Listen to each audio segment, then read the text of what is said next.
Zabbuli ey'ekikumi Naakugulumizanga Katonda wange ayi kabaka, era neebazanga erinnya lyo emirembe n'emirembe.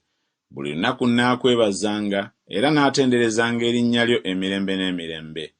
Mukama mukulu era agwana okutenderezebwa ennyo, n'obukulu bwe tebunoonyezeka. Emirembe ginaasuutanga emirimu gyo eri emirembe, era ginaatenderanga ebikolwa byo eby'amaanyi. Ku bukulu obw'ekitiibwa obw'ettendo lyo, ne ku mirimu gyo egy'ekitalo kwe naalowoozanga, era abantu banaayogeranga ku bikolwa byo eby'entiisa nga by'amaanyi, nange naategeezanga obukulu bwo. Banaayatulanga obulungi bwo obungi bwe bujjukirwa, era banaayimbanga ku butuukirivu bwo. Mukama wa kisa, ajjudde okusaasira, alwawo okusunguwala era wa kusonyiwa kungi. Mukama mulungi eri bonna, n'okusaasira kwe okulungi kubuna emirimu gye gyonna. Emirimu gyo gyonna ginaakwebazanga, ayi Mukama, n'abatukuvu bo banaakweyanzanga.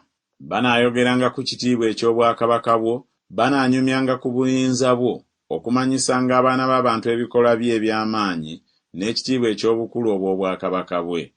Obwakabaka bwo bwe bwakabaka obutaliggwaawo, n'okufuga kwo kunaabeereranga emirembe gyonna. Mukama awanirira abagwa bonna, era ayimiriza abakutama bonna. Amaaso g'ebintu byonna gakulindirira, naawe obiwa emmere yaabyo mu ntuuko zaabyo. Oyanjuluza engalo zo, n'okkusa buli kintu kiramu bye kyagala.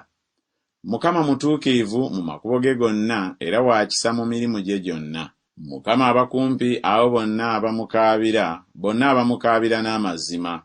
Anaatuukirizanga abo kye baagala abamutya, era anaawuliranga okukaaba kwabwe, anaabalokolanga. Mukama akuuma abo bonna abamwagala, naye ababi bonna alibazikiriza. Akamwa kange kanaayogeranga ettendo lya Mukama, era ne byonna ebirina emibiri byebazenga erinnya lye ettukuvu emirembe n'emirembe.